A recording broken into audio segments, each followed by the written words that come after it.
வணக்கம் நேயர்களே, விவாத நேரம் நிகழ்ச்சிக்கு உங்களை அன்புடன் வரவேற்கிறோம்.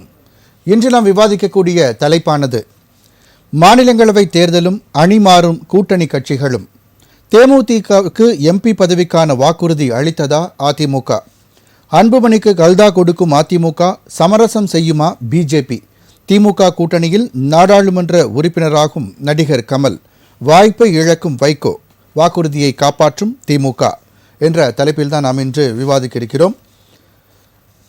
ஜூலை 24ஆம் தேதியுடன் நமது தமிழகத்தைச் சேர்ந்த எம்பிக்களின் அந்த பதவிக்காலமானது நிறைவு பெறுகிறது. அதை அடுத்து தற்போது தேர்தல் தேதியானது அறிவிக்கப்பட்டிருக்கிறது. ஜூன் மாதம் 19ஆம் தேதி இந்த தேர்தல் நடைபெறும்.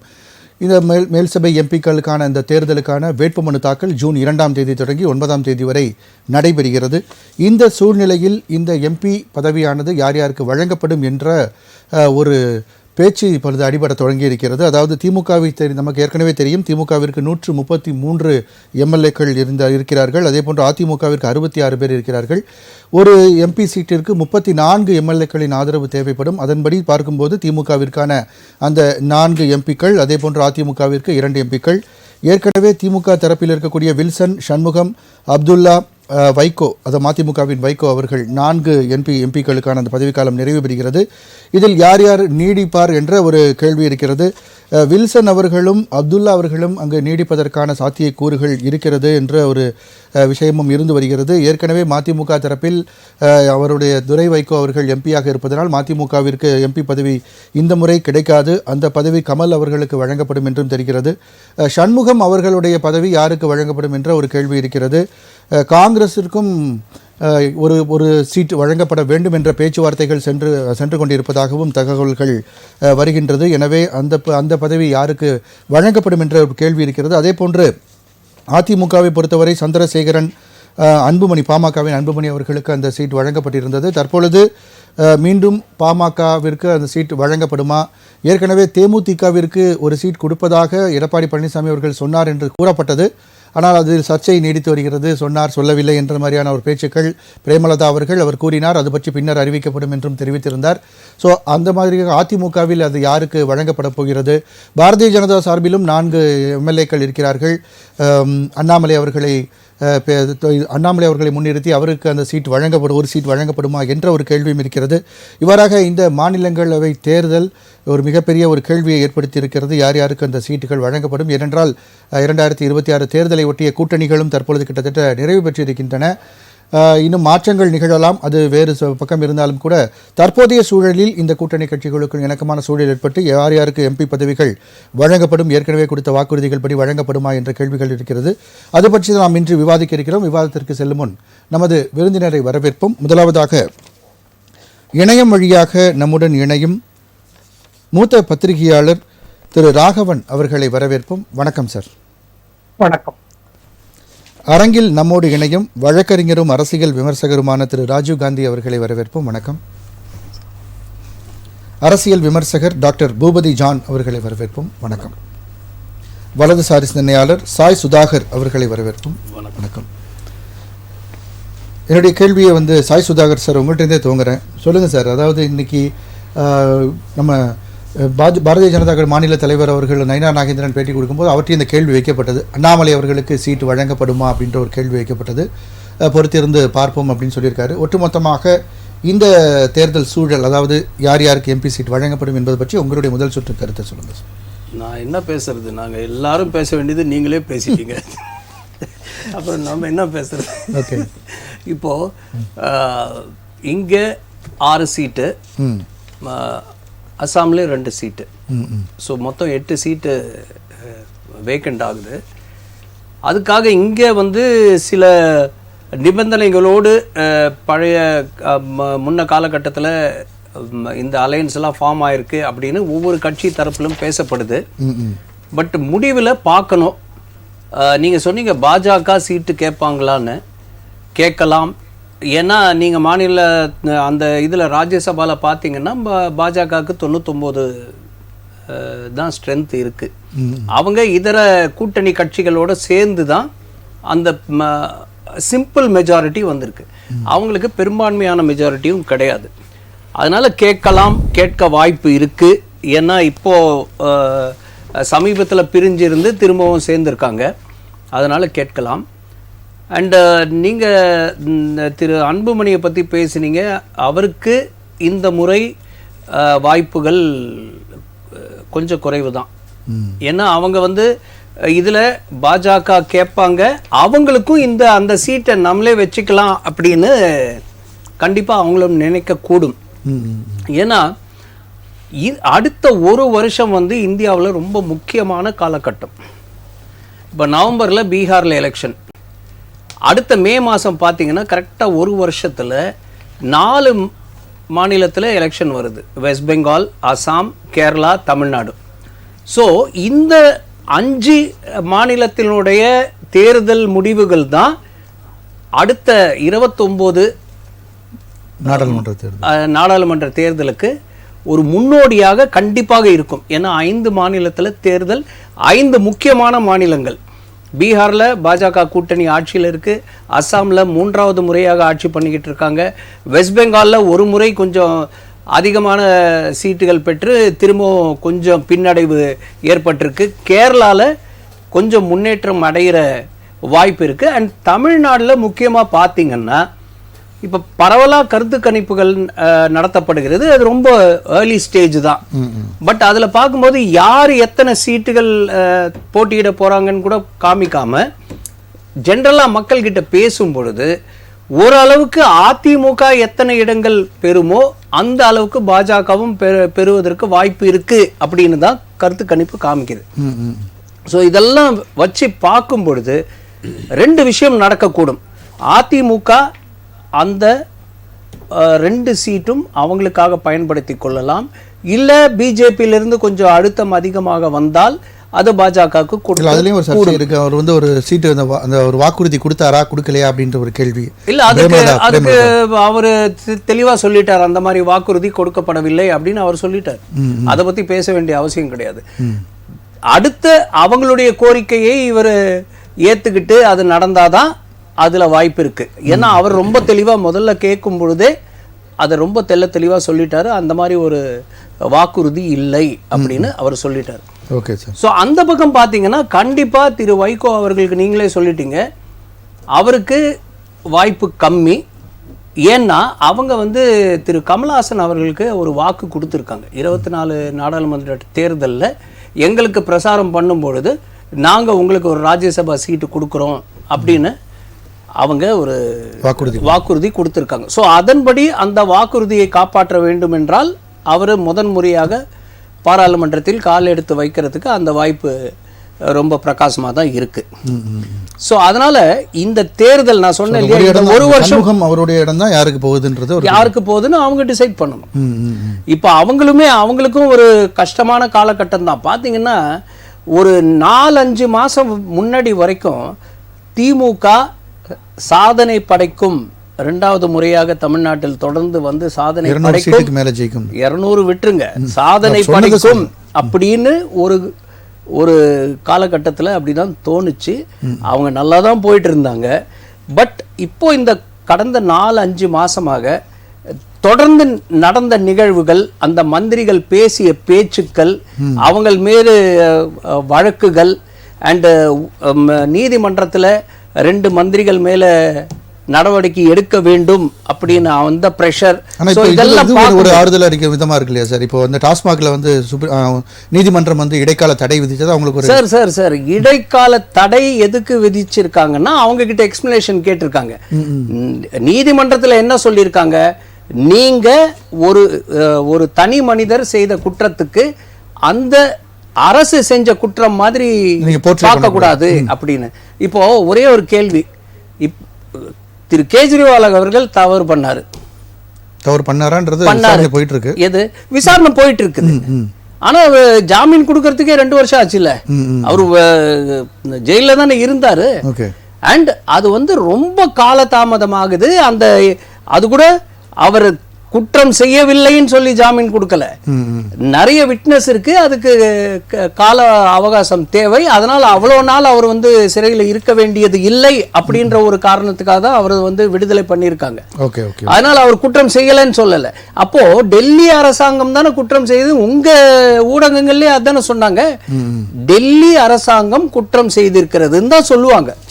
ஏன்னா ஒரு தனி நபர் அந்த ஹெட், அதே மாதிரி தான் எம்டி, டாஸ்மாகோட எம்டி ஒரு தவறு செய்தால் டாஸ்மாகில் நடந்த தவறு தான் அப்படிதான் நம்ம பார்க்கணும். இவங்க என்ன பண்ணியிருக்கணும், அந்த ஒரு 2 வருஷத்துக்கு முன்னாடி 10 ரூபாய் எக்ஸ்ட்ரா வாங்குறாங்க அப்படின்னு வரும்போது இவங்க என்ன நினைச்சாங்க, நம்ம வந்து எங்கேயோ இருக்கோம் அப்படின்னு சொல்லிட்டு அந்த கடை அட்ரஸ் சொல்லு, யாரு கேட்டாங்கன்னு அவங்க பேரை சொல்லு, அவங்க வயசை சொல்லு, இந்த மாதிரி கேள்வி எல்லாம் கேட்ட உடனே அது வந்து வேற மாதிரி போயிடுச்சு. இவங்க என்ன பண்ணிருக்கணும், யாராவது 2 பேர் ஆமா நடந்தது தவறு, அவங்கள நாங்க டிஸ்மிஸ் பண்ணிட்டோம் அப்படின்னு புத்திசாலித்தனமா நடந்துகிட்டு இருந்தாங்கன்னா அது வேற பிரச்சனை, வேற மாதிரி போயிருக்கும். கண்டிப்பா தொடர்ந்து பேசுவோம். திரு பூபதி ஜான் சார், அதாவது பாமக கட்சிக்குள்ள வந்து அன்புமணி ராமதாஸ் அவர்களுக்கும் சிறிய ஒரு போர், ஒரு சின்ன ஒரு சண்டைகள் நடந்து கொண்டிருக்கிறது. அது ஒரு காரணமாக இப்போ யாரிடம் அவர்கள் வந்து இப்போ எம்பி சீட் வாங்குறது பற்றின நிலைப்பாடுகள், கூட்டணி பேச்சுவார்த்தைகள் எல்லாத்துலேயுமே ஒரு சுணக்கம் ஏற்படுகிறதா உங்களுடைய பார்வை? இப்போ இந்த எம்பி சீட்டு விவகாரத்தில் பார்த்தீங்கன்னா ஏடிஎம்கேக்கு வந்து மிகப்பெரிய ஒரு ஆசிட் டெஸ்ட் தான். ஏன்னா 2 சீட்டு தான் வந்து ஏடிஎம்கேக்கு போகும். அந்த ஏடிஎம்கேக்கள் பார்க்கணும் 34 எம்எல்ஏ போட்டு ஒரு எம்பி சீட்டை தேர்ந்தெடுக்கணும். அப்போ 2 எம்பி சீட்டு அவங்களுக்கு போகணும் அப்படின்னா கிட்டத்தட்ட 68 எம்எல்ஏ வேணும். அப்போ ஏடிஎம்கேக்கள் இப்போ இருக்கு பார்த்தா 66 தான் இருக்கு. அதாவது 75 இருக்கு அவங்க கூட்டணியில. ஆனா அவங்களுடைய இது பார்த்தா 66 ஏடிஎம்கேல. அந்த ஏடிஎம்கேல 66 சீட்ல வந்து 4 பேர் வந்து முரண்பாடா இருக்கிறாங்க. ஓபிஎஸ், வைத்தியலிங்கம், கொறடா உத்தரவுப்படி அவங்க ஓட்டு போட்டு தான் ஆகணும். ஓட்டு போடணும், மாத்தி கூட போடலாம்ல, இது கூட போடலாம்ல. அந்த 60 மாத்தி போட்டாங்கன்னா அது எப்படி சார்? அது கண்டிப்பா அவங்க கொறடா உத்தரவுப்படி தான் செய்யணும். நான் என்ன சொல்ல வரேன்னா 66ல ஓபிஎஸ் இருக்காரு. ஏடிஎம்கே இதுல வந்து ஓபிஎஸ் ஒருத்தர், 2வது வைத்தியலிங்கம், 3வது வந்து மனோஜ் இருக்காரு, அப்புறம் 4வது வந்து மெய்யப்பன் இருக்காரு. இந்த 4 பேரும் 62 தான் இருக்கு. ஆமா, 4 பேரும் வந்து 66ல 2 கழிச்சோம்னா 66ல 4 போச்சுன்னா 62ன்னு வச்சுக்கலாம். ஏடிஎம்கேக்கு 62 இருக்குது. 2 சீட்டு எம்பி வேணும்னா 68 வேணும், மீதி 6 தேவை அவங்களுக்கு. பிஜேபி அப்படியே 4க்கு 4 போதுன்னு வச்சுக்கோங்க, 62 4 66, மீதி 2 தேவை. பாட்டாளி மக்கள் கட்சிக்கு 5 சீட் இருக்குது. பாட்டாளி மக்கள் கட்சி 5 வந்து அவங்க கொடுக்க முடியாதுன்னு விலகிட்டாங்கன்னா மீதி 2 வேணும் உங்களுக்கு. யாருக்கு வேணும்? இவங்களுக்கு 2 எம்பி வாங்குறதுக்கு ஏடிஎம்கேக்கு 2. இது ஒரு சிக்கல் இருக்கு, இது ஒரு கவனத்தில் வச்சுக்கணும். ஒன்னொன்னு, ஏடிஎம்கே என்ன யூஸ் பண்ணும் அப்படின்னு நான் நினைக்கிறேன் அப்படின்னா, பிஜேபிக்கு ட்ரம்ப் கார்டே வந்து பிஎம்கே தான். அப்படிதான் அது பார்க்கும்னு நினைக்கிறேன். என் கணிப்பு எப்படி ட்ரம்ப்பா யூஸ் பண்றாங்க அப்படின்னா, பிஎம்கே உள்ள வந்துச்சு வச்சுக்கோங்க, பிஜேபியினுடைய டாமினேஷன் குறையும். இல்ல பிஜேபி டாமினேஷன் வந்து ஏடிஎம்கே தலைமையில ஏறி வந்துடும். ஏறி உட்கார்ந்து அழுத்திரும். இப்பவே வந்து பிஜேபி ஏடிஎம்கே தலைமையில ஏறி வச்சு அழுத்துறதுக்கு தான் எல்லா விதமான யுக்தியும் பார்த்துட்டு இருக்காங்க. அவங்களுடைய தேர்தல் 2026 இல்ல, அதுக்கு அடுத்த தேர்தல், அதுக்கு அடுத்த தேர்தல் கணிப்பு எப்படி ஏறி உட்கார்ந்து காலவாரி அமுத்தி விடலாம் அப்படிங்கிற கணிப்புல தான் இப்ப பண்றாங்க. மாம்பழத்தை பிடிக்கிறதுக்கு கொய்யாப்பழத்தை தள்ளுவாங்க. இப்போ வரக்கூடிய மாம்பழத்தை இழுக்கிறதுக்கு இப்ப கொய்யாப்பழம் கொஞ்சம் கொஞ்சமா கொடுக்குறாங்க. இதை வந்து ஏடிஎம்கே உணர்ந்துதா இல்லையான்னு தெரியல. சில பேர் உணர்ந்து இருக்கிறாங்க, உணர்ந்து கொண்டு போகணும். அப்போ என்னுடைய கணிப்பு பாத்தீங்கன்னா, அவங்க பிஎம்கே உள்ள இழுத்தா தான் பிஜேபியினுடைய அந்த ஃபோர்ஸ் வந்து குறையும். இல்லைன்னா பிஜேபி ஃபோர்ஸ் டாமினன்ட் ஆயிரும். ஏன்னா இவங்களுடைய ஓட் ஷேர் பாத்தீங்க அப்படின்னா ஆல்மோஸ்ட் ஒரு 5 to 6% வந்து பிஎம்கே இருக்குது. இவங்களும் ஒரு 6% அரௌண்ட் வந்து ஓட் ஷேர் இருக்கு. அப்போ பிஎம்கே உள்ள கொண்டு வரக்கு பார்ப்பாங்க, அப்படிதான் நான் நினைக்கிறேன். ஆனா ஒரு கண்டிஷன் போடுவாங்க, வித் சிவியர் கண்டிஷன்ஸ் இருக்கும். நீங்க வந்து எனக்கு உள்ள வரும்பொழுது நான் உனக்கு ஒரு எம்பி கொடுத்துறேன். யாரு? அன்புமணிக்கு போவதற்கு வாய்ப்பு இருக்கு நான் நினைக்கிறேன், கொடுத்துறேன். ஆனா அவரே பெருசா விருப்பம் தெரிஞ்ச மாதிரி தெரிவிச்ச மாதிரி இல்ல, தெரிவிக்க மாதிரி இல்ல. ஏன்னா அன்புமணிக்கு வேற வாய்ப்பு இல்ல. ஏன்னா உட்கட்சி பிரச்சனை வேற வந்துருச்சாங்க. அப்பாவுக்கும் மகனுக்கு இருக்கு. அவர் எம்பி ஆகி டெல்லி போயிட்டாரு அப்படின்னா இங்க கட்சி ஏற்கனவே கொஞ்சம் பிரச்சனைகளை போயிட்டு இருக்கு. மறுபடியும் அவருக்கு தொடர்பு இல்லாம ஆயிருமோ அப்படின்ற ஒரு அப்படியெல்லாம் கிடையாதுங்க. இப்ப கூட பன்னீர் மாநாடு நடத்தினாங்க. இப்ப கூட எம்பியா தான் இருந்துட்டு இருக்கிறாரு. தமிழகம் முழுவதும் சுற்றுப்பயணம் போயிட்டு இருக்காங்க. அடுத்த முறை ஆட்சியை பிடிக்கணும்னு பார்த்துட்டு இருக்காங்க. அவங்களுக்கு இருக்கக்கூடிய உட்கட்சி பிரச்சனை வந்து முகுந்தன் உள்ள வர்றதுனால எங்க நம்மளுடைய பவர் போயிருமோ அப்படின்னு சொல்லிட்டு ஒரு வேறுபாடு, ஒரு கருத்து வேறுபாடு உட்கட்சி. அதனாலதான் குழப்பமே ஒழிய இவர் எம்பி ஆகிறதுனால இங்க இருக்கக்கூடிய இது வந்து கருத்தியல் ரீதியா போகிறோம், சித்தாந்த ரீதியா இதை வீக் ஆயிரும் அப்படிங்கிற நினைப்பெல்லாம் இல்ல. பாட்டாளி மக்கள் கட்சியில் உள்கட்சியில் இருக்கக்கூடிய தலைவர் உதவிக்கு பிரச்சனை, அப்பாவுக்கும் மகனுக்கும் ஒரு இஷ்யூஸ். முகுந்தன் உள்ள வர்றாரு. முகுந்தன் உள்ள வரும்போது எங்க நம்மள வீக் ஆயிருமோ அப்படிங்கிற ஒரு நினைப்பு. அவரு வந்து இன்எக்ஸ்பீரியன்ஸா இருக்காரு. முகுந்தன் எக்ஸ்பீரியன்ஸா இருக்க கொடுக்குறாங்க. இவரு நான் சொல்றதுதான் கேட்கணும் அப்படின்னு பெரியவர் சொல்றாரு, மருத்துவர் சொல்றாரு. இவருக்கு எடுத்துக்கல. அந்த ஒரு ஈகோ கிளாஷ் அங்க வந்துருச்சு. இதுல வந்து ஏடிஎம்கேக்கு உள்ள கூட்டணி வந்து பிஜேபியினுடைய தலைமையில ஏடிஎம்கே கூட்டணி சொல்றாங்க. ஏடிஎம்கே என்ன சொல்லுது, எங்களுடைய தலைமையில தான் பிஜேபி கூட்டணி அப்படின்னு ஒரு வேறுபாடுகள் ஓடிக்கிட்டே இருக்குது. இதுக்கிடையில பாட்டாளி மக்கள் கட்சி இதுக்கு உள்ள வரணும். ஏன்னா அதுக்கு வேற ஆப்ஷன் கிடையாது அவங்களுக்கு. இது விட்டோம்னா வேற ஆப்ஷன். ஏன்னா இந்த டைம் வந்து 4 மணி போட்டியா தான் இருக்கும். ஏன்னா நாம் தமிழர் தனியா நிக்கிறாங்க, அனௌன்ஸ் பண்ணிட்டாரு. அதுக்கடுத்து தமிழக வெற்றி கழகம் நாங்க தான் முதலமைச்சர், எங்களுடைய தலைமையின் கீழ் அணிதிரளுங்கள் என்று அறிக்கை விட்டாச்சு. ஏன்னா அவர்களுக்கு தலைமையின் கீழே வந்து இளைஞர்கள் பட்டாளம் திரண்டு நிக்குது. அப்படி இளைஞர்கள் பட்டாளம் திரண்டு இருக்கும் போது வாக்க நம்ம விட்டுட்டு வாக்க மாத்தி பேசணும்னு வச்சுங்க, இளைஞர் என்ன சொல்லுவான், பேச்சு தான், பேச்சுல நில்லு, என்ன இருந்தாலும் நான் பாத்துக்கிறேன் அப்படி இளைஞர் நிப்பாங்க. சோ அதுல மாற்று இல்ல. அப்புறம் ஏடிஎம்கே டிஎம்கே 4 முனை போட்டி மாதிரி தான் போகும்னு நான் நினைக்கிறேன். அப்படி இருக்கும் பொழுது இங்க இருக்கக்கூடிய இந்த ஏடிஎம்கே பிளஸ் இந்த பிஎம்கே பிளஸ் பிஜேபி இந்த 3ல பார்த்தானா ஏடிஎம்கே டவுன் பிளே பண்றதுக்கு பிஜேபி ட்ரை பண்ணுது. அப்போ இந்த பிஜேபி ட்ரை பண்ணும்போது அதை கீழே இறக்கிறதுக்கு பிஎம்கே உள்ள இழுத்தாகணும். ஆனா வித் கண்டிஷன், அதான் ரொம்ப முக்கியம். இந்த அண்டர்லைன் தி வேர்ட். சோ இந்த இடத்துல வந்து எடப்பாடி அவர்கள் வந்து அவருடைய ஸ்ட்ராட்டஜி எப்படி யூஸ் பண்றாரு, இதுதான் யூஸ் பண்றாரு. இன்னொரு விஷயம் எப்படி கொடுப்பார் அப்படின்னா, இங்க வந்து ஒரு பிஎம் கேட்க கண்டிஷன் போடுவாங்க. நீங்க சீட் கேட்கும் போது காம்ப்ரமைஸ்டா இருக்கணும், பேச்சுவார்த்தை வரும்போது காம்ப்ரமைஸா போங்க, அனுகூலமா போங்க, உங்களுக்கு எனக்குள்ள ஒரு அண்டர்கிரவுண்ட் டீலிங் வச்சுக்கலாம், டீலிங் வச்சா தான் நம்ம ஸ்டாட்டிஸா இது ஆக முடியும் அப்படிங்கிற டீலிங் வந்து இதுக்குள்ள நடக்கும். பிஜேபியோட வீரியத்தை கட்டுப்படுத்தினா பிஎம்கே உள்ள இருக்க வேண்டிய அவசியம்ன்றதை புரிஞ்சுக்கணும். ஆமா, கண்டிப்பா. தொடர்ந்து பேசுறேன். திரு ராஜீவ்காந்தி சார், இப்போ அதாவது இப்போ அதிமுக பொறுத்த வரைக்கும் வந்து மிகப்பெரிய ஒரு சவால் வந்து எதிர்நோக்கி இருக்காங்க. இப்போ அந்த 2 சீட்டில் அவங்க அன்புமணி அவர்கள் கொடுக்குறாங்களா, இல்லை அவங்க கட்சிகளுக்குள்ளே யாருக்காவது கொடுக்குறாங்களான்ற ஒரு கேள்வி இருக்குது. அது மாதிரி ஏற்கனவே ஒரு ஒரு பிரச்சனை போயிட்டு இருக்கு, தேமுதிகவுக்கு அவங்க வாக்கு கொடுத்தாங்களா கொடுக்கலையா அப்படின்னு. எடப்பாடி அவர்கள் மறுத்தாலும் கூட பிரேமலதா அவர்கள் தொடர்ந்து அதை வலியுறுத்திட்டு இருக்காங்க. ஸோ ஒட்டுமொத்தமாக இவங்க யாருக்கு கொடுக்க வாய்ப்பு இருக்குது சார்? சார் என்னை பொறுத்த வரைக்கும் பார்த்தீங்கன்னா 2 எம்பி தான் இருக்குது. அந்த 2 எம்பியும் பார்த்தீங்கன்னா மாநிலத்தில் பெருமையான கட்சி வந்து அஇஅதிமுக தான். அஇஅதிமுக எனக்கு தெரிஞ்சு கூட்டணி கட்சிக்கு கொடுக்கறதுக்கான வாய்ப்பு மிக குறைவு தான். ஏன்னா இப்போ நீங்கள் வந்து ஒரு கணக்கு நம்ம போகிறோம்னு வச்சுக்கோங்க. இப்போ அரசியல் கட்சியில் எப்படி பார்த்தீங்கன்னா எல்லாமே சட்டமன்ற தேர்தல் நோக்கி தான் வச்சிருப்பாங்க. மாநில கட்சிகளை பொறுத்த வரைக்கும் ஒரு மாநிலத்தில் இருக்கிற பெரும்பான்மையான இருக்கிற ஒரு கட்சி தான் வந்து பார்த்தீங்கன்னா அந்த அந்த இந்த எம்பிக்கு இருக்கிற ஒரு பிரதிநிதிகளாக போய் அங்கே போய் பேச போகிறாங்க. அப்படின்னும் போது பார்த்தீங்கன்னா தேமுதிக பார்த்தீங்கன்னா அந்த அதிகாரப்பூர்வமான அஇஅதிமுகவுடைய மூத்த தலைவர் எல்லாமே என்ன சொல்லிட்டாங்க, அந்த மாதிரியான ஒரு பேச்சுவார்த்தை நாங்கள் நடைபெறவில்லைன்னு சொல்லி பத்திரிகை ஊடகங்கள்லாம் வந்துருச்சு. அதுக்கு அவங்க வந்து என்ன சொன்னாங்க, இல்லை பேசுறது உண்மைதான்றது பிரேமலதா மேடமோட ஸ்ட்ராட்டஜியாக இருக்குது. நான் என்ன சொல்ல வரேன்னா, அஇஅதிமுக பொறுத்த வரைக்கும் 2 எம்பிக்குலையுமே அஇஅதிமுக கைப்பற்றுவோம். ஏன்னா கூட்டணி கட்சிகளை வந்து இப்போ இனி பேசுறது பார்த்தீங்கன்னா இது ஒரு முடிவாக வராது. இப்போ 2026 தேர்தலில் தான் வந்து பிஜேபியும் சரி பாமகவும் சரி தேமுதிக எல்லாமே அதை நோக்கி தான் போயிட்டு இருப்பாங்க. இப்போ இங்கேருந்து கொண்டு போன குரல் ஒழிக்கணும் அப்படின்னு பார்த்தீங்கன்னா அஇஅதிமுகவுடைய குரலாக தான் இந்த 2 எம்பிகள் இருப்பாங்கிறது என்னோட கருத்து கணிப்பு. 2வது பார்த்தீங்கன்னா இப்போ திமுகவில் வந்து கமலஹாசனை வந்து முன்னிறுத்தப்படுத்துறாங்கன்னு சொல்கிறாங்க. இந்த திமுக பொறுத்த வரைக்கும் பார்த்தீங்கன்னா அது ஒரு பெரும்பான்மையான ஒரு மாநில கட்சி. அந்த கட்சியில் கமலஹாசனை தவிர்த்து ஒரு எம்பியாக தேர்ந்தெடுக்கக்கூடிய ஆட்கள் யாருமே இல்லையான்ற மாதிரி இது காட்டுது.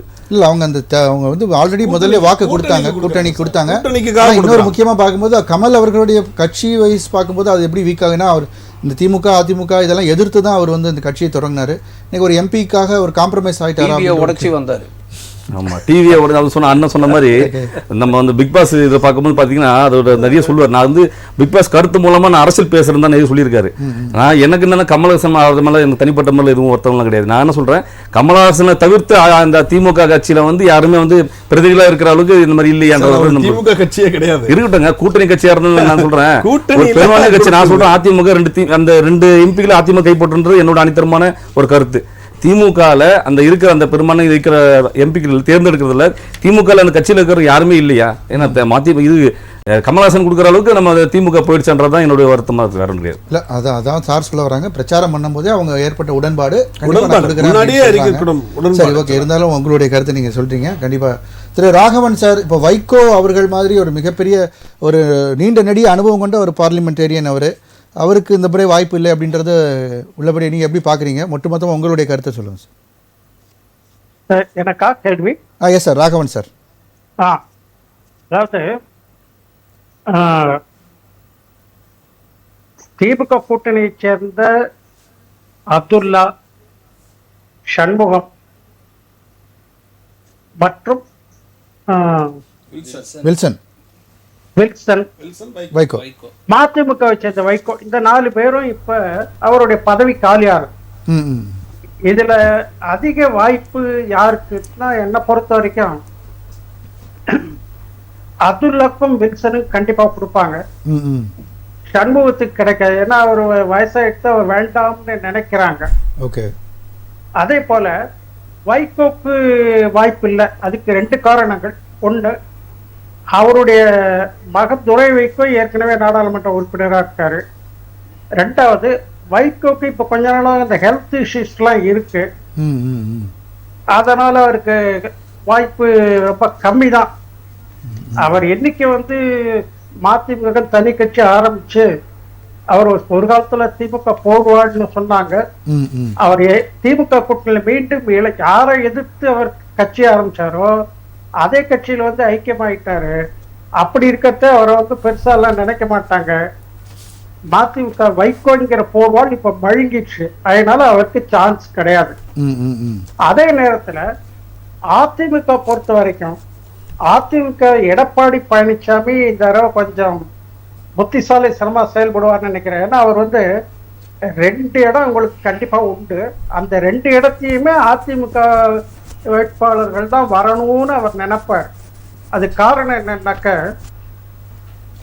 அவர் என்ன மனசுல நினைக்கிறாருன்னா, இந்த முறை தென் மாவட்டங்கள்ல தன்னுடைய வாக்குகளை நிலைநிறுத்தணும்னா அங்கேருந்து ஒரு ஆளை செலக்ட் பண்ணணும்.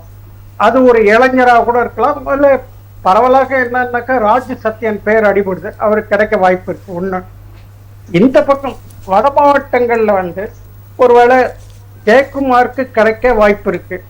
ஆனா இதுக்கு ஜெயக்குமார், கோகுல இந்திரா, ஒரு 7-8 பேர் போட்டியிடுறாங்க.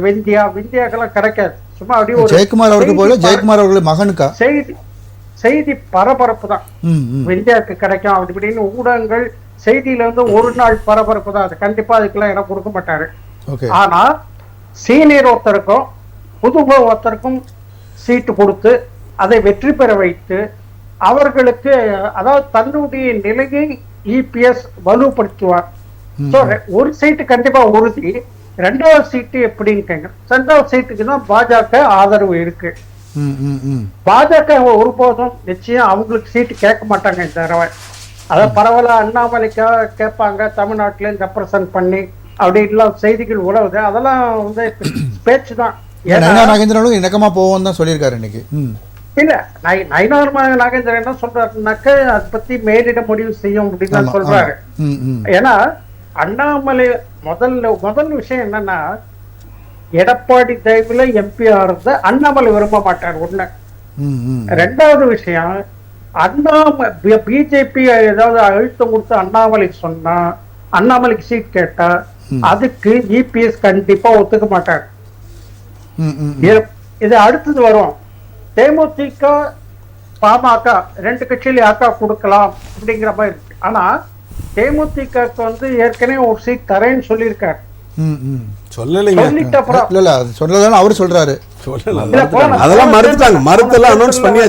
இது வாய்மொழியா ஒப்புக்கொள்ளப்பட்டதுதான், அது எல்லாருக்கும் தெரியும் நல்லாவே. ஆனா அதன் பிறகு ஒரு பேட்டியில என்ன சொல்லிட்டாரு, நாங்க அப்ப நான் அப்படி சொல்லவே இல்லை அப்படின்னு வெளிப்படையா மறுத்துட்டாரு. சோ இருந்தாலும் தேமுதிக ஒரு நம்பிக்கையோட இருக்காங்க. ஆனா கண்டிப்பா இந்த தேமுதிக கொடுக்க மாட்டாங்க. ஒண்ணு. 2வது, பாமகவை பொறுத்த வரைக்கும் இப்ப அதுக்கும் வாய்ப்பு இல்லை. ஏன்னாக்க அந்த கட்சிக்குள்ள உட்கட்சி பூசல் ஒரு பக்கம் இருக்கு. ரெண்டாவது தந்தை மகனுக்கும் மோதல் இருக்கு. இப்ப வந்து இந்த சீட்டு சமாச்சாரத்தை வந்து யார்கிட்ட பேசுறது அப்படிங்கிற ஒரு கேள்வியும் இருக்கு. So, இதெல்லாம் வச்சு பார்க்கும்போது அதுக்கு வாய்ப்பு இல்லை. ஏன்னா பாமக வந்து தேர்தல் கூட்டணி அதிமுகவுடன் தேர்தல் கூட்டணி பத்தி பேச்சுவார்த்தை நடத்துறதுக்கு இன்னும் முன் வரல. அந்த மாதிரி ஒரு நிலையில இவங்களா போய் நீங்க வந்து அன்புமணிக்கு சீட் தரேன்னு சொல்ல மாட்டாங்க கண்டிப்பா. இவங்க எல்லாரும் என்ன சொல்றாங்க, 2வது சீட்டுக்கு பாமகவோட தயவு தேவைப்படும். இல்ல, பாஜகவோட தயவு இருந்தாலே போதும், அதுக்கு அந்த 2 சீட்டையும் கேப்சர் பண்ணிடலாம். ஏன்னா இபிஎஸ்க்கு மொத்தம் ஏடிஎம்கே 66 சீட் இருக்குன்னா அதுல ஓபிஎஸ் எல்லாரும் தான் இருக்காங்க. அவங்க வந்து ஒரு விதத்துல வந்து தேசிய ஜனநாயக கூட்டணியில் இருக்கிறதுனால அவங்க வந்து நாங்க ஓட்டு போட மாட்டோம்னு வெளியே புறக்கணிக்க மாட்டாங்க, இல்ல மாத்தி ஓட்டு போட மாட்டாங்க. அதனால கண்டிப்பா எடப்பாடி இந்த 2 சீட்டை வெல்வார். ஒருவேளை வந்து அவர் என்ன அவங்க வந்து ஒருவேளை சீட் கேட்டு டிமாண்ட் பண்ணாங்கன்னா 2026 ஏப்ரல்ல ஒரு 2 சீட்டு காலி ஆகுது, அப்ப பார்க்கலாம் அப்படின்னு தான் சொல்லுவார். ஏன்னாக்க அந்த 2026 ஏப்ரலுக்குள்ள இவங்க வந்து யார் வந்து கூட்டணி வச்சுக்கிறாங்கிறது உறுதிப்படுத்தப்படும். சீட் ஷேரிங் கூட ஆல்மோஸ்ட் முடிவாயிடும். அதனால கிட்டத்தட்ட அப்புறம் ஒரு மாசம் தான் இருக்கும் தேர்தலுக்கே கிட்டத்தட்ட. ஆமா, அதனால இப்ப கண்டிப்பா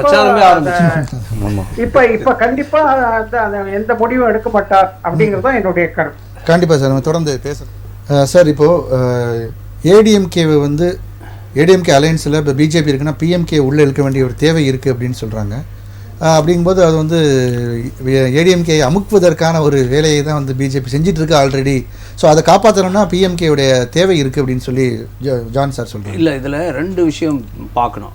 சகோதரர் வந்து பாமகவை பற்றியும் பேசினார், தேமுதிகவை பற்றியும் பேசினார். 2 பேரையும் உள்ளே கொண்டு வந்தால் தான் இவங்களுக்கு பாஜகவோட அழுத்தத்தை சமாளிக்க முடியும் அப்படின்ற ஒரு கருத்தை சொன்னார். சார், இப்போது தேமுதிக பார்த்தீங்கன்னா ஒரு பாக்கெட்ஸில் தான், சில பாக்கெட்டில் தான் அவங்க வந்து தேமுதிக சொல்லலாம். ஓகே, பட் இப்போ பாமக பார்த்தீங்கன்னா அவங்களுடைய தொகுதியிலேயே அவங்களால ஜெயிக்க முடியல இல்லையா? அவங்க அம்மா வீடு அப்படின்னு சொல்ற இடத்துலயே மாநாட்டிலே ராமதாஸ் அவர்களே வருத்தப்பட்டு சொன்னார் அவங்கள இடத்துலயே ஜெயிக்க முடியல. அண்ட் இன்னொரு இம்பார்ட்டன்ட் பாயிண்ட் என்ன பார்க்கணும்னா, பெரும்பான்மையாக போன தேர்தலில் வன்னியர்கள் திமுகவுக்கும் அதிமுகவுக்கு தான் வாக்களித்திருக்காங்க. இது வந்து நான் சொல்லலை, சர்வே சொல்லுது. 42% பேர் திமுகவுக்கு வாக்களித்திருக்காங்க. அதே மாதிரி பிற்படுத்தப்பட்டோர் இப்போ 38% பாமக இது வன்னியர்கள் வாக்களித்திருக்காங்க. 42% பிற்படுத்தப்பட்டோர் திமுகவுக்கு ஓட்டு போட்டிருக்காங்க. ஸோ அதே மாதிரி பார்த்தீங்கன்னா இங்கேயும் அதே தான். அந்த வன்னியர்கள் வந்து அதிமுகவுக்கும் ஓட்டு போட்டிருக்காங்க, திமுகவுக்கும் ஓட்டு போட்டு, அப்படிதான் பிரிஞ்சிருக்கே தவிர அவங்களுக்குன்னு ஒரு ஓட்டு வங்கியே கிடையாது. முதல்ல இருந்து அப்படிதான் இருக்கு. கூட்டணியில ஒன்று அதிமுக கூட்டணியில் இருப்பாங்க, இல்லை திமுக கூட்டணியில் இருப்பாங்க. ஒரு 5 சீட்டு போட்டியிடுவாங்க, அதில் 3-4 ஜெயிப்பாங்க. அப்படிதான் வந்திருக்காங்களே தவிர இது மாதிரி இவங்க நின்று ஆமா நாங்க ஒரு 10 இடத்துல ஜெயிப்போம் அப்படின்ற சொல்ற நிலைமையிலே கிடையாது. நான் முன்ன சொன்ன மாதிரி சகோதரருக்கு திரும்ப ஞாபகப்படுத்துறேன், இப்போ எடுக்கிற சர்வேல ரொம்ப சர்ப்ரைசிங்கா இருக்குது. பாஜகவுக்கு நிறைய ஆதரவு கூடிக்கிட்டே இருக்கு. ஏன்னா மக்கள் வந்து ஒரு ஆளுகின்ற கட்சி பிரச்சனை அப்படின்னும் போது அதுக்கு மாற்று கட்சி ஏதாவது வருமானு தான் பாக்குறாங்க. இன்னொரு விஷயம், இது வந்து 4 முனை போட்டியா தான் இருக்கணும். ஏன்னா அந்த சர்வே எல்லாம் என்ன சொல்லுதுன்னா டிவிக்கே வாய்ப்பே இல்ல, டிவிக்கே சில வாய்ப்பு இருந்தது, ஆனா இப்ப அவங்க வேண்டான்னு சொல்லிடுவாங்க. அந்த டிவிக்கே வந்து தனிபான்மை அவங்களுக்கு எவ்வளவு வருதுன்னா அவங்களுக்கு கிட்டத்தட்ட 18-20% வருது. அவங்க 8-10 தான் இருக்கும் முதல்ல கட்சி ஆரம்பிக்கும் போது மக்கள் சொல்லும் பொழுது இப்போ என்ன சொல்றாங்கன்னா 18ல இருந்து 20% மக்கள் வந்து டிவிகே கூட இருக்கிறாங்க. அதனால அது நல்ல விஷயம் தான். எது 18ல இருந்து 20% மக்கள் எந்த சர்வே சார் இது? இல்ல ஜெனரலா எடுக்கிற சர்வே மிகப்பெரிய சதவீதம் சார். சாதாரண 20% வந்து மிகப்பெரிய சர்வே. டிஎம்கேக்கு 24 தான். 24% டிஎம்கே ன்னு பாக்குறீங்க. அவங்க கூட்டணியில 42%, அதனால தான் ஆட்சியில் இருக்காங்க. 20% தனிப்பட்ட விதத்துல டிஎம்கேக்கு 24%. நீங்க வந்து விஜய் கட்சிக்கு வந்து 20% அதிகமா சொல்றீங்க. முதலமைச்சர்லாம் வரதுக்கு வாய்ப்பு இல்ல சார். 18% 20% வாய்ப்பு. 10% சொல்லிட்டு இருக்காங்க, நீங்க 20ங்கறீங்க. இல்ல கண்டிப்பா ஓட்டு போடுவாங்களான்றது நம்ம பார்க்கணும். 2-3 சர்வேல அவங்களுக்கு அது கூடிக்கிட்டே தான் வருது. மக்கள் சொல்றது தானே, இது என்னுடைய கருத்து கிடையாது, மக்களோட கருத்து நான் சொல்லிட்டு இருக்கேன். ஒரு விஷயம் கன்ஃபஸ் பண்ண வேண்டிய ஒரு விஷயம் இருக்கு. நானும் நிறைய இளைஞர்கள்ட்ட பேசுறேன். கண்டிப்பா அவங்க எல்லாரோட வாக்குகளும் அவருக்கு தான் போடுவோம். இளைஞர்கள் வாக்கு அங்க போகுது இருக்கு சார். ஆனா 20% சொல்லும்போது ரொம்ப மிகைப்படுத்தப்பட்டது. அது வேணா தென் மாவட்டத்திலேயே என்ன சொல்றாங்கன்னா, தென் மாவட்டத்திலேயே என்ன சொல்றாங்களா, திமுகவிலும் சரி அதிமுகவிலும் சரி என்ன சொல்றாங்கன்னா, விஜய் வந்து ஒரு சுத்து வந்தாருன்னா கண்டிப்பா நிறைய சீட்டு வாங்குறதுக்கு வாய்ப்பு இருக்கு அப்படின்னு தென் மாவட்டத்துல எல்லாம் சொல்றாங்க. அதனால அவருக்குன்னு ஒரு பேஸ் இருக்கு. நான் தான் சொல்றேன் இல்லையா, ஒரு கட்சி சரியாக ஆட்சி பண்ணவில்லை அப்படின்னு மக்கள் நினைக்கும் பொழுது மாற்று கட்சிக்கு போறதுக்கு அதிக வாய்ப்புகள் இருக்கு. ஏன்னா இதே ஒரு 2-3 பிரைவேட் சர்வேஸ் வரும்பொழுது அதுல வந்து திமுகக்கு ரொம்ப குறைவா காமிக்கிறாங்க. சீட் வந்து அதிகமா குறையும் அப்படின்ற ஒரு விஷயத்தையும் காமிக்கிறாங்க. அதனால இதுல வந்து அவருக்கு கண்டிப்பாக ஒரு இது இருக்கு. ஆனா பிஜேபி வந்து ஆனா பாஜக அதிமுக வந்து விஜய தங்கள் கூட்டணியில சேர்த்துக்க கூடாது. 4 முனை போட்டியாக இருந்தால்தான் இந்த கூட்டணி வெற்றி பெறதுக்கு வாய்ப்பு இருக்கு. என்ன ஆகுன்னா, அவருக்கு பெரும்பான்மை அவரோட பெரும்பான்மை என்னன்னா திரு விஜய் இது சிறுபான்மை தான். அவங்களுடைய ஓட்டு தான் அங்க போகும். இவங்க வந்து தெரியாம பாஜகவும் தாவேகாவும் ஒண்ணு சேர்ந்தா இவங்களுக்கும் கெட்டுரும் அவங்களுக்கும் கெட்டுரும். ஏன்னா சிறுபான்மையினர் தமிழ்நாடுல கண்டிப்பாக கொஞ்சம் தூரமாக விலகிதான் இருப்பாங்க இந்த பாஜக கூட்டணிக்கு. அதனால அவர் வந்து அதிமுக பாஜக வந்து டாமினேட் பண்ண ட்ரை பண்ணிட்டு இருக்கு அப்படின்ற ஒரு விஷயத்தை சொல்றாங்க சார். டாமினேட் எந்த கட்சியா இருந்தாலும் சார் டாமினேட் பண்ணதான் பார்ப்பாங்க. ஆனா டாமினேஷன் அப்படின்றது வந்து இப்போ இதுல பாருங்க, பீகார்ல பாருங்க, அவருக்கு 30% தான் இருக்குது. மீதி 50% இவ பாஜக சீட்டு. ஆனா முதலமைச்சர் யாரு? நிதிஷ் தான் முதலமைச்சர். ஸோ அது மாதிரி தான் இவங்க என்ன பண்ணுவாங்கன்னா, இவங்க கூட தான் இருப்பாங்க, டாமினேஷன் பண்ண மாட்டாங்க. மேபி அதிக சீட்டு கேட்பாங்க. எங்களுடைய கணிப்புப்படி மேபி இந்த கூட்டணி பாஜக சேர்க்கிற கூட்டணிலாம் சேர்த்து பாதி நிற்பாங்க. அதிமுகவுக்கு ஒரு ஹாஃப் கொடுத்துட்டு மீதி ஹாஃப்ல எல்லா கூட்டணி கட்சிகளுக்கும் பங்கு கொடுத்து பாஜக கிட்ட கொடுத்துருவாங்க பாதி சீட்டு. அப்படின்றது தான் நம்மளுடைய எக்ஸ்பெக்டேஷன். பட் அது எப்படி போகும், பேச்சுவார்த்தை எப்படி போகும், அது வந்து பொறுத்து தான் பார்க்கணும். அது மேபி நவம்பர் டிசம்பர்ல அதெல்லாம் வந்து கண்டிப்பா சார். இல்லை இப்போ பிஎம்கே வந்து இப்போ இந்த அன்புமணி அவர்கள் இந்த சீட்டை பெருசாக விரும்பாததுக்கு ஒரு காரணமே, ஒருவேளை ஏடிஎம்கே இந்த சீட்டை அவங்களுக்கு கொடுத்தாங்க அப்படின்னா ஆல்மோஸ்ட் அந்த கூட்டணி வந்து உறுதியான மாதிரியான ஒரு சூழல் வந்துடும். அதற்கு பிறகு பெரிய நெகோசியேஷன்ஸ் இருக்கிறதுக்கான சாத்தியக்கூறுகள் இல்லை அப்படின்றது ஒரு காரணமாக இருக்குமா சார்? எப்படி அப்படின்னா, என்னுடைய கான்செப்டில் பற்றி பார்த்தீங்கன்னா, ஏடிஎம்கே வந்து ஒரு ஸ்ட்ராங் கூட்டணி நிறுவனம் அப்படிங்கிறது தான் கான்செப்ட். எப்படி டிஎம்கேவே எப்படியாவது வீழ்த்தி ஆகணும், இந்த 2024 டிஎம்கே ஒயிட் அவுட் பண்ணணும் அப்படிங்கிற எண்ணம் தான். எதிரிக்கு எனக்கு 2 கண்ணு போனாமல எதிரி 1 கண்ணு போகணும் அப்படிங்கிற கான்செப்டுக்குள்ள ஏடிஎம்கேக்கு உள்ள வந்துருச்சு. இது மைண்டுக்குள்ள வச்சுக்கோங்க. அப்ப டிஎம்கேக்கு அடிக்கணும் அப்படின்னா ஸ்ட்ராங் கூட்டணி வரணும். அப்ப கூட்டணி வரணும்னா பிஜேபி ஆல்ரெடி முன்கூட்டியே 1 வருஷத்துக்கு முன்னாடி நான் வந்துடுறேன் நானும் வந்துடுறேன்னு வந்துட்டாங்க. ஓகேவா? நெக்ஸ்ட் இருக்கக்கூடிய மேஜர் ஃபோர்ஸ் வந்து பிஎம்கே தான். அவங்களுக்கு ஒரு ஓட் ஷேர் வந்து ஒரு 7% இருக்கு வச்சுக்கோங்க. அந்த ஷேர் இருக்கணும். என்ன இஷ்யூ அப்படின்னா, பிஎம்கேல அவங்களுடைய டிமாண்ட் ஹெவியா இருக்கும். கடைசி வரைக்கும் அந்த டக் ஆஃப் சீட் ஷேரிங் ஹெவியா இருக்கும். மினிஸ்டர் அதே மாதிரி எம்பி போஸ்ட் எனக்கு இவ்வளவு கொடுக்கணும் அப்படின்னு ஹெவியா இருக்கும். மத்த இதுலயும் ஹெவியா இருக்கும். சோ இதெல்லாம் நீங்க புரிஞ்சுக்கணும். அப்போ வந்து பிஎம்கே தான் உள்ள வரணும். அப்ப பிஎம்கே உள்ள வந்தா தானே இது ஸ்ட்ராங் ஃபோர்ஸா உள்ள மாறும். ஆனா பிஎம்கே எப்படி இவங்க வருவாங்க அப்படின்னு மைண்டுக்குள்ள நினைச்சுக்கிட்டு தான் இருக்கிறாரு ஏடிஎம்கே காரங்க. எடப்பாடி நினைச்சுக்கிட்டு தான் இருக்கிறார். இதுல என்ன இஷ்யூ வருது அப்படின்னா, ஏடிஎம்கே என்ன நினைக்கிறேன்னா இப்ப வந்து ஒரு பிஜேபி வந்து ஏடிஎம்கே எல்லா இடத்துலயும் டவுன் பிளே ஆயிட்டே இருக்கு. அப்பதான் அண்ணாமலை உள்ள வர்றாரு. அண்ணாமலை வந்து எவ்வொரு ஆங்கிள் டவுன் பிளே பண்றாரு. எதைய ஏடிஎம்கே குறைச்சு மதிப்பிடுறது, அதிகாரத்தில் சொல்றது நாங்க தான் எல்லாமே அப்படிங்கிறது. அப்புறம் அவருடைய ஆட்டம் தாங்க முடியல. உடனே என்ன பண்ணாரு, டெல்லிக்கு போறாரு, அங்க டீலிங் நடக்குது, இவர் இறக்குங்க நீங்க உள்ள வாங்க அப்படிங்கிறாரு. குறிப்பா நயினா நாகேந்திரன் வந்து இன்னும் இணக்கமா இருக்கு. ஏன்னா அவர் ஆல்ரெடி அதிமுக இருக்காரு, இறக்குனாங்க உள்ள வந்துட்டாங்க. ரைட்டுங்களா? இப்ப அவர் ஒதுங்கி நிக்கிறார், அண்ணாமலை ஒதுங்கி நிக்கிறார். இருக்கும்போதுதான் உள்ள வந்தாங்க. யாருங்க? அண்ணாமலை இருக்கும்போது தான் உள்ள வந்தாங்க. பல்ல புடுங்கிட்டு தான் உள்ள வந்தாங்க. அண்ணாமலை இருக்கும்போது, ஆனா இருக்கும்போது தான் உள்ள வந்தாங்க சார். அண்ணாமலை இருக்கும்போது, ஆனா அண்ணாமலையினுடைய பல் புடுங்கப்பட்டு விட்டது. பல்லு புடுங்கல சார், அவருடைய டெனூர் முடிஞ்சு போச்சு சார். அதுதான் இவர் வந்து அமெரிக்கா போனாரு, அமெரிக்கா லண்டன் போனாரு. அதெல்லாம் அவருடைய போர்ஸ் புடிங்காச்சு, அவருடைய மொமெண்டம் இல்லங்க. அதுக்கு பிறகுதான் உள்ள வர்றாங்க. இது ஒண்ணு வச்சுக்க. என்ன ஸ்ட்ராட்டஜி நான் சொல்ல வர்றேன்னா, ஏன்னா அப்கோர்ஸ் ஏடிஎம்கே 2 சீட்டு தான் நம்மளுக்கு எடுக்கணும் அப்படிங்கிற ஒரு உள் உணர்வு இருக்கும். ஆனா இன்க்ளூசிவ் பாலிடிக்ஸ்ல ஒரு ஸ்ட்ராட்டஜி பாத்தீங்கன்னா, பிஎம்கேவை நீங்க உள்ள வாங்க, நான் உங்களுக்கு கொடுத்துறேன். ஆனா ஒரு condition, major condition, sheet sharing இதுல வந்து நீங்க வந்து காம்ப்ரமைஸா போகணும் அப்படின்னு கண்டிஷன்ஸ் இருக்கும். அப்ப பிஎம்கே என்ன கண்டிஷன் போடுனா, பிஜேபியை விட எனக்கு 1% 10% எனக்கு அதிகமா இருக்கணும், மாநில கட்சி ஆமா அப்படின்னு இருக்கணும். அப்ப வந்து ஏடிஎம்கே வந்து இருதலை கொல்லியா மாறிடும். இங்கேயும் மாட்டிக்கிட்டு அங்கேயும் மாட்டிக்கிட்டு மாறிடும். அப்ப ஏடிஎம்கே என்ன பண்ணணும், பிஜேபியோட டவுன் பிளே, அவங்க கிட்ட நல்ல ஃபோர்ஸ் கொடுக்கிற மாதிரி கொஞ்சம் டவுன் பிளே பண்ணுவாங்க. அதுக்கு பிஎம்கேவை ரைஸ் பண்ணுவாங்க. பிஎம்கே ரைஸ் பண்றதுக்கு இந்த சீட் கொடுத்துன்னு வச்சுக்கங்க, அண்டர்ஸ்டாண்டிங்ல ஓடிடும். இது ஒரு பாயிண்ட். இன்னொரு பாயிண்ட், டிஎம்கேல 4 சீட் சொன்னாங்கல்ல சார், அது வந்து இன்க்ளூஷன் பாலிடிக்ஸ் சார்.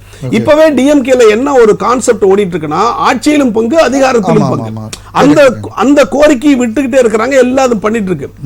இன்னொரு தோழர் ஒன்று சொன்னாரு, பீகார் ஸ்டைல சொல்றாரு. பீகார் ஸ்டைல் நல்லா ஒத்து பார்க்கணும்.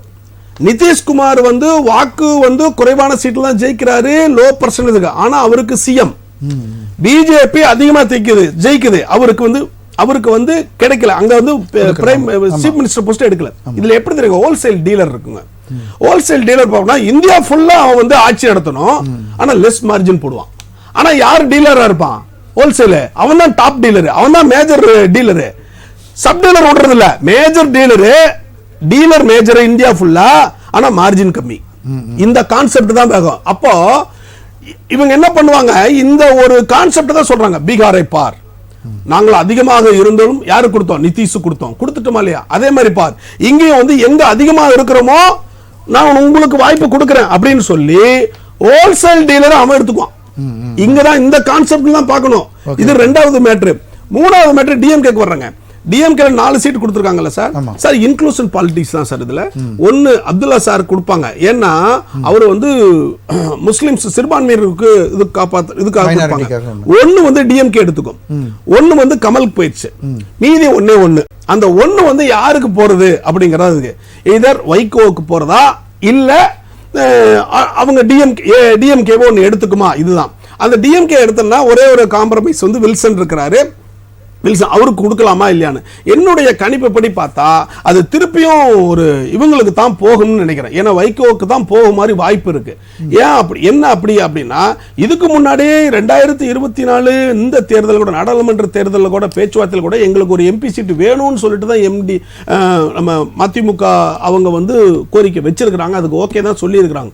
ஸோ என்னுடைய கான்செப்ட்ல பார்த்தீங்க அப்படின்னா வைகோக்கு தான் திருப்பி போகும் அப்படிங்கிறது. ஏன்னா வில்சனுக்கு காம்ப்ரமைஸ் பண்ணிடுவாங்க, அதுக்கு அடுத்து வருதல் நாங்க பாத்திரலாம் அப்படின்னு சொல்லிட்டு காம்ப்ரமைஸ் பண்ணிடுவாங்க அப்படிங்கறதா உங்களுடைய ஒரு கருத்து அது இருக்கு. ஆனால் இப்போ வந்து இப்போ ஒட்டுமொத்தமாக பேசும்போது எடப்பாடி அவர்களுக்கு தான் அதிகமான ஒரு ப்ரெஷர் இருக்குன்னு தெரியுது. ஏன்னா அவர் ஆல்ரெடி நிரூபிக்க வேண்டிய கட்டாயத்திலும் இருக்காரு. நிறைய தேர்தல்கள் தொடர் தோல்வியை, அதை கூட அவரை வந்து ஒரு பகடி செய்யும் விதமாக சொல்லக்கூடிய விஷயங்கள்லாம் பார்க்குறோம். ஸோ நிரூபிக்க வேண்டிய கட்டாயத்தில் அவர் இருக்கார். அவருடைய ஸ்ட்ராட்டஜி எந்த மாதிரியா சார்? கண்டிப்பாக 2026 தேர்தல் பார்த்தீங்கன்னா அஇஅதிமுக பொறுத்த வரைக்கும் ஒரு அக்னி பரிசு மாதிரி தான். கண்டிப்பாக அதில் ஜெயிக்கணும்னு தான் முடிவு பண்ணி தான் அவங்க களத்தில் இறங்குவாங்க. இப்போ தேர்தல் தோல்வி அடைந்தாலும் அவங்களோட வாக்கு சதவீதம் எதுவுமே குறையல. இப்போ பார்த்தீங்கன்னா அஇஅதிமுக வாக்கு சதவீதம் அதே மாதிரி தான் இருக்குது. இன்னொன்று பார்த்தீங்கன்னா டிவிக்கியோட வாக்கு சதவீதம் வந்து 20% தான் நான் சொன்னார். சதவீதங்களை பார்த்தீங்கன்னா தேர்தலுக்கு அப்புறம் ஏற்படுற ஒரு சர்வே வச்சு தான் அவங்க சொல்லுவாங்க. இப்போ ஒரு அரசியல் கட்சிக்கு அங்கீகாரம் கொடுக்குறாங்கன்னா ஒரு சில சதவீதம் ஓட்டுகள் வாங்கினாதான் அது அரசியல் அங்கீகாரப்பட்ட கட்சியாக உருவாக்கப்படும். அவங்களுக்கு சின்னத்துக்கு ஒதுக்குவாங்க தேர்தல் ஆணையம். அப்போது நம்ம இங்கே வந்து ஒரு மாநில தேர்தல் நடத்த போகும்போது அஇஅதிமுக வந்து ஒரு பெரும்பான்மை இருக்குது, திமுகவும் பெரும்பான்மை இருக்குது. மற்ற பார்த்தீங்கன்னா விசிகே, இப்போ சீமான் கட்சி, இப்போ வந்து டிவிகே, விஜய் எல்லாம் பார்த்தீங்கன்னா இவங்களாம் பார்த்தீங்கன்னா அரசியல் தேர்தலில் போட்டிட்டு தான் வராங்க. இப்போ விஜய் பொறுத்த வரைக்கும் புதுசாக தேர்தல் காலத்தில் உள்ள வராரு. இப்போ விஜயோட தேர்தலோட ஸ்ட்ராட்டஜி பார்த்தீங்கன்னா 2024 தெரிய வரும், அவர் எவ்வளோ ஓட்டு வாங்குறாருன்னு பார்த்து தான் கண்டுபிடிக்க முடியும். ஆனால் 2024 ஒன் மேன் ஷோ மாதிரி தான் இருக்கும். எப்படின்னா 1-to-1 தான் இருக்கும். எப்படின்னா அதிமுகவோ திமுகன்ற மாதிரி தான் இருக்கும். ஏன்னா ரெண்டு பேருக்குமே வந்து பார்த்தீங்கன்னா திமுக வந்து பார்த்தீங்கன்னா ஒரு முறை ஜெயித்தால் மறு தேர்தலில் வந்து வரலாறு பார்த்தீங்கன்னா அதிமுக அந்த மாதிரி தான் மாறி வந்திருக்கு, தொடர்ச்சியாக வந்ததே கிடையாது.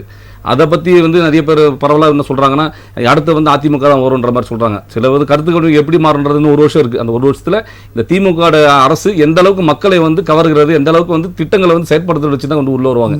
இந்த அதிமுக பெரும்பாலும் சட்டம் ஒழுங்கு தான் இப்போ அதிகமாக கையில் எடுக்க. இன்னைக்கு கூட அரக்கோணம் பிரச்சனைக்காக அவர் வந்து அதை ஒரு பெரிய ஒரு அறிக்கையாக கொடுத்துருக்காரு. கண்டிப்பாக என்னன்னா அதிமுக பார்த்தீங்கன்னா இப்போ ரொம்ப எதிர்க்கட்சியாக வேகமாக செயல்படுறாங்க. எப்படின்னா மாநில தேர்தலை பொறுத்த வரைக்கும் பார்த்தீங்கன்னா ரொம்ப முக்கியமான ஒரு தேர்தல். இப்போ வந்து நாடாளுமன்ற தேர்தல் பார்த்தீங்கன்னா மத்திய அரசுக்கு ஒரு முக்கியமான தேர்தல்ன்ற மாதிரி நாடாளுமன்ற நம்ம மாநில சட்டசபை தேர்தல் ஒரு மாநிலத்தை உருவாக்கக்கூடிய ஒரு தேர்தல் அது. இந்த தேர்தலை பொறுத்த வரைக்கும் அஇஅதிமுக முடிவு பண்ணுறதா எம்பிக்களாகவே இருக்கும்.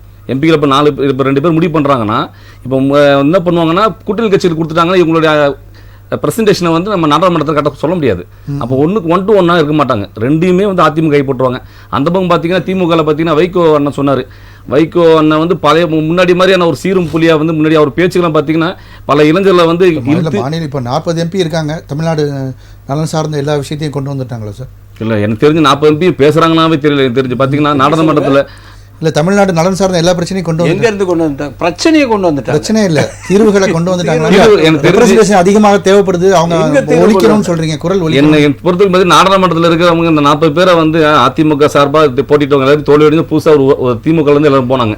அந்த தேர்தலில் ஜெயிச்சவங்க எல்லாருமே வந்து ஏதாவது சொல்றாங்கன்னு பார்த்தீங்கன்னா எதுவுமே கிடையாது. ஒரு சின்ன அறிக்கை கூட நான் இது வரைக்கும் பார்க்கல. என்னோட கருத்து கணிப்பு பார்த்தீங்கன்னா நான் போன 40 பேருமே வந்து சொல்லுங்க சார், தேவையில்லாத ஒரு எம்பிக்கள் மாதிரி தான் இருக்கிறாங்க தெரிஞ்சு. சரி, ஓகே சார், தொடர்ந்து பேசணும்.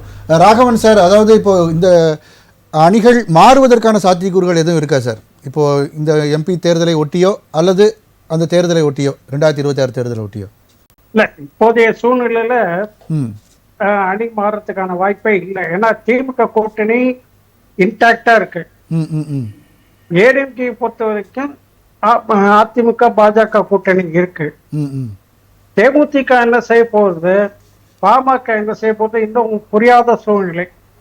ஒரு பக்கம் தேமுதிக வந்து முந்தி இருந்த செல்வாக்கெல்லாம் இல்ல, பிரேமலதா வந்ததுக்கு அப்புறம் அந்த கட்சியின் செல்வாக்கு பெருசாலாம் இல்லை, வெற்றி தோல்வியும் இல்லை. அதே நேரத்துல பாமக பொறுத்த வரைக்கும் உட்கட்சி புஷல் தான் இருக்கு அவங்களுக்கு. அதை முதல்ல முடிச்சுட்டு வரணும். ரெண்டாவது, அவரை அன்புமணி ராமதாஸ் வந்து அதிமுக கூட்டணி போகணும்னு நினைக்கிறாரு.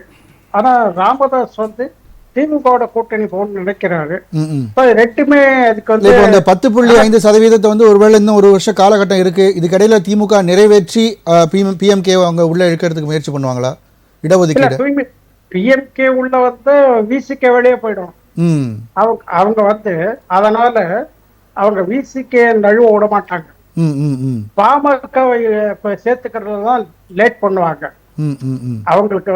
அதனால இப்ப ஏடிஎம்கே என்ன நினைப்பாங்க, ஏடிஎம்கே வந்து பாமக வந்தா அதுக்கு ஒரு பிளஸ் பாயிண்ட் தான், இல்லைன்னு சொல்ல. ஏன்னாக்க சேலம், தர்மபுரி போன்ற இடங்கள்ல வந்து பாமக செல்வாக்கு இருக்கு. அதனால அவங்களுக்கு அது உதவுபடியா இருக்கும். ஆனா இப்போதைக்கு இந்த மாநிலங்கள் தேர்தலை பொறுத்த வரைக்கும் அன்புமணி ராமதாஸ் அவர் உள்ள விட மாட்டாரு. ஏன்னாக்க அவங்க ஒன்றும் முடிவெடுக்கல. போன முறை என்ன பண்ணாங்கன்னா தேர்தல் கூட்டணி பத்தி பேசுறது அதிமுக பேசிட்டு ஒரே ராத்திரியில அவங்க வந்து அடுத்து நாங்க பாஜக கூட்டணின்னு மாறினாங்க. அதனால அவங்களுடைய உறுதித்தன்மை எதுன்னு தெரியாத வரைக்கும் எடப்பாடி பழனிசாமி நிச்சயமா வந்து பாமகக்கு இந்த மாதிரி சீட்டு கொடுப்பாராங்க சந்தேகம் தான். நான் சொன்ன மாதிரி அடுத்த ஏப்ரல்ல ஜி.கே. வாசனும் இன்னொருத்தரும் வந்து பதவி காலியாகுது. ஆமா, ஜி.கே. வாசனுக்கு போல அன்புமணி கூட கொடுக்கலாம் அவங்க, என்ன வேணா நடக்கும். ஆனா இப்ப அதுக்கு வாய்ப்பே கிடையாது. கண்டிப்பா சார், உங்க நிறைவு கருத்தா நீங்க இந்த மாநிலங்களவை தேர்தல் பற்றிய விஷயங்கள் பதிவு பண்ணிருங்க. இன்னொரு விஷயம் என்னன்னா இந்த முறை 4 முனை போட்டி தான் சார் சொன்ன மாதிரி. திமுக, அதிமுக, பாஜக, தவக, சீமா. ம் ம் இப்ப தாவக்காக்கு 15% ஓட் பேங்க் இருக்குன்னு சொல்லி சர்வே எல்லாம் சொன்னது. இந்த சர்வே வந்து how far it is trueன்னு தெரியாது. ஏன்னா ஒரு கட்சியின் தலைவர் வந்து இன்னும் களத்துல இறங்கி வேலை செய்யவே இல்லை, சும்மா அறிக்கை விட்டுட்டு இருக்காரு. இல்ல அது ஒரு ஸ்ட்ராட்டஜியா வச்சிருக்கோம்னு சொல்லி அவங்க தலைவர்கள் சொல்றாங்க. நாங்க வந்து கடைசி மொமெண்ட்ல ஸ்ட்ராட்டஜியா நாங்க யூஸ் பண்ணுவோம்னு சொல்றாங்க. கடைசி அப்படிலாம் வந்து யார் எடுக்க இல்ல, அது சார் ராஜன் சார் யார் எடுத்த சர்வே 5%? இல்ல எந்த சர்வே பாண்டே கூட தான் எடுத்திருக்காரு. இல்ல நிறைய பிரைவேட்ஸ் தான் சொல்றாங்க, எடுத்திருக்காங்க, சர்வேஸ் எடுத்திருக்காங்க. ஆனா எந்த அளவுக்கு நம்பகமா இருக்குன்றது நம்ம பொறுத்திருந்து தான் பார்க்கணும். கண்டிப்பா நன்றி ராகவன் சார். ஓரளவுக்கு நிலைநாட்டு காமிச்சாருன்னா ஆ அதுக்கு அடுத்த தேர்தலில் அவர் வெற்றி வாங்கி சொல்ல வாய்ப்பு இருக்கு. நன்றி. இந்த தடவை தேர்தல் 5% ஓட்டு வாங்கி அப்படியே டிஎம்கே கவுத்துருவார்னு சொல்ல முடியாது. சரி, நன்றி சார். சீமான், தாவேகா, ம் ஏடிஎம்கே இப்படிலாம் ஏடிஎம்கே பிஜேபி கூட்டணி ஒவ்வொருத்தரும் தனித்து நின்று பிரச்சாரம் பண்றது. சரி, திமுக எதிர்ப்பு வாட்டுகள் சிதறும். ஓகே ஓகே அது வந்து திமுக தான் லாபம். ஓகே சார், நன்றி நன்றி சார். சார் உங்களுடைய நிறைவு கருத்தை நீங்க பதிவு பண்ணுங்க. என்ன பொறுத்தவரைக்கும் பார்த்தீங்கன்னா 2026 2 திமுக அதிமுகவுக்கு தான் இப்போ தேர்தல் போட்டியாக இருக்கும். ஏன்னா இப்போ என்னதான் வந்து மாநில வந்து கட்சியில் பார்த்தீங்கன்னா பாமக, தேமுதிக, சீமான், விடுதலை சிறுத்தை எல்லாமே இருந்தாலுமே என்ன 1 to 1 பார்த்தீங்கன்னா ஒரு சொன்ன மாதிரி திமுக அதிமுக தான் இருக்குமே தவிர அந்த 4 முனை தேர்தலாக இருக்காது, 2 முனை தேர்தலாக தான் இருக்குன்றது வந்து என்னோட கருத்து. 4 முனை போட்டியாக இருக்கும், பட் அது எண்ட் ஆஃப் த டே பைபோலராக மாறும் அப்படின்றது உங்களுடைய கருத்து. நன்றி சார், உங்களுடைய நிறைய கருத்து. சார் கண்டிப்பாக இது என்னென்னா இப்போ ஏடிஎம்கே வந்து இந்த இடத்துல 2 சீட் இருக்குது. இந்த ஒரு சீட்டை வந்து ஒரு சீட்டு ஹோல்டு பண்ணிக்கோ கண்டிப்பாக. இன்னொரு சீட்டுக்கு யாரு கொடுக்கறது அப்படிங்கிறத வச்சு ஃபியூச்சரை பிளான் பண்ணுறதுக்கு இந்த ஒரு சீட்டை ட்ரம்ப் கார்டை யூஸ் பண்ணலாம். ஒன்று. ரெண்டாவது, இந்த பிஜேபி கூட்டணி இவங்க எல்லாமே வந்து தமிழ் விஜய் கட்சி டிவிகே வந்து தூக்கி பிடிக்கிறாங்க. என்ன அப்படின்னா ஓட்டு செதறணும் அப்படிங்கிற ஒரு எண்ணம் தான் அவங்களுக்கு. டிஎம்கே போகக்கூடிய சிறுபான்மையர் ஓட்டுகள் எல்லாம் செதறி அங்க போச்சுன்னா இவங்களுக்கு வெயிட்டேஜ் கூடும். அப்படிங்கிறதுனால தான் 15% அவங்களுடைய சர்வே 5% கூடுது, 20% கூடுது அப்படின்னு சொல்ல வர்றாங்க. சார் ஒரே ஒரு மாநாடு நடத்தப்பட்டது. மாநாட்டில் கிட்டத்தட்ட ஒரு 10 லட்சம் பேர் திரண்டு இருக்கிறாங்க, இளைஞர்கள் திரண்டு இருக்கிறாங்க. அது மறுக்க முடியாத விஷயம். இளைஞர்கள் இருக்கக்கூடிய இளைஞர்கள் எல்லாம் வந்து ஒரு ஸ்விங் ஆகுது இருக்குது, அதுவும் ஒரு விஷயம். அது இளைஞர்கள் எல்லா கட்சியிலிருந்து தான் இருக்கிறாங்களே ஒல்லி டிஎம்கே கூட்டணியில் இருந்தா போகும் அப்படிங்கிறது வந்து கிடையாது. ரெண்டாவது, அந்த சர்வேங்கிறது வந்து அப்படிங்கிறது வந்து ஒரு ஆத்தென்டிகேட்டட் சர்வே கிடையாது. எப்படி வேணாலும் சூழ்நிலைக்கு தகுந்த மாதிரி, பிரச்சனைக்கு தகுந்த மாதிரி மாறும். இளைஞர்களை ஏமாற்றவே முடியாது. நல்லா நாம வச்சுக்கணும், இளைஞர்களை ஏமாற்ற முடியாது. வாங்கப்பா எல்லாம் ஓட்டு பண்ண முடியாது. அவனுக்குன்னு ஒரு குறிக்கோள் இருக்கு, அவனுக்குன்னு ஒரு சித்தாந்தம் இருக்கு. அதை வச்சுதான் அவன் மூவ் பண்ணுவான் அப்படிங்கறதா ரொம்ப முக்கியம். நன்றி நன்றி சார், உங்களுடைய நிறைவு கருத்து. அவர் சகோதரர் சொன்னது வந்து சகுனியோட யுக்தி மாதிரி பேசுறாரு, பாஜகவோட யுக்திய. அப்படி கிடையாது, கிருஷ்ணரோட யுக்தியும் அப்படிதான் இருந்தது போர்க்களத்துல. சோ எல்லாருமே ஒரு தேர்தலை சந்திக்கும் போது கிருஷ்ணரோட யுக்தியே சகுனித்தனம் நல்லதுக்காக எடுத்துக்கலாம். அதாவது அந்த தேர்தல் யுக்தி, நான் எதுக்காக அந்த கிருஷ்ணர் அங்க இழுத்தேன்னா அதை வந்து நம்ம கெட்ட விதத்துல அதை பிரதிபலிக்க கூடாது. அதுதான் தேர்தல் யுக்தி. எப்படியாவது ஜெயிக்கணும், அதாவது அநீதி பண்ணக்கூடாது, கெட்டது பண்ணக்கூடாது. ஆனால் யுக்திகள் எப்படி வேணா இருக்கலாம், யாரை வேணா சேர்த்துக்கலாம். அது மக்களுக்கு கண்டிப்பா மக்களுக்கு வந்து அந்த யுக்தி எந்த மாதிரி யுக்தின்னு மக்கள் முடிவு பண்ணிரட்டும். அந்த யுக்தியை சொல்லணும். மக்கள் வந்து நிறைய டைம் வந்து இருங்க 10 வருஷம் கழிச்சு ஒரு வாட்டி தப்பு பண்ணிட்டாங்க, மக்கள் அனுபவிச்சுட்டாங்க. அதனால இந்த வாட்டி கண்டிப்பா அந்த யுக்தியை புரிஞ்சுக்குவாங்க. ரெண்டாவது விஷயம், இந்த தேமுதிகவோ இல்ல பாமகவோ நான் நம்புறது என்னன்னா அந்த தப்பை பண்ண மாட்டாங்க. இந்த ஒரு சீட்டு கிடைக்கல அப்படின்ற ஒரு விஷயத்துக்காக அவங்க இந்த கூட்டணியிலிருந்து வெளியே போக மாட்டாங்க. ஏன்னா அவங்க வந்து இவங்களுக்கு போற இடம் இருக்காது. பாமகக்கு அவங்க கண்டிப்பா திமுகவோட கூட்டணி இப்போ அண்ணன் சொன்ன மாதிரி ரொம்ப இன்டாக்டா இருக்கிற மாதிரி தெரியுது. அதுலயும் சில பிளவுகள் வரலாம். இந்த கூட்டணியில இருந்தாதான் இதுதான் வெற்றி கூட்டணி. ஏன்னா அவங்க வந்து கண்டிப்பாக திருமாவளவனை விட்டு கொடுக்க மாட்டாங்க. ஏன்னா நான் சொன்ன மாதிரி 42% பிற்படுத்தோர் அங்க படுத்தப்பட்டோர் அங்க ஓட்டு போட்டிருக்காங்க. அதனால கண்டிப்பா அவங்கள விட்டு கொடுக்க மாட்டாங்க, திருமாவளவனை வச்சுக்குவாங்க. அதனால பாமகவை சேர்க்க மாட்டாங்க.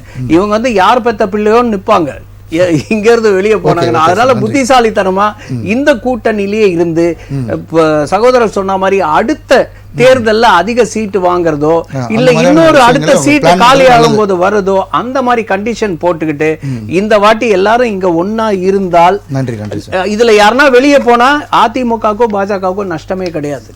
ஏன்னா இந்த தேர்தல் களத்துல இவங்களுடைய சக்தி அதிகமாயிட்டு தான் போகுது. கண்டிப்பாக நம்ம இன்னும் பல சந்தர்ப்பத்தில் நம்ம விவாதிக்க இருக்கோம். இன்றைய நமது நிகழ்ச்சியில் கலந்து கொண்ட விருந்தினர்கள் அனைவருக்கும் நன்றி.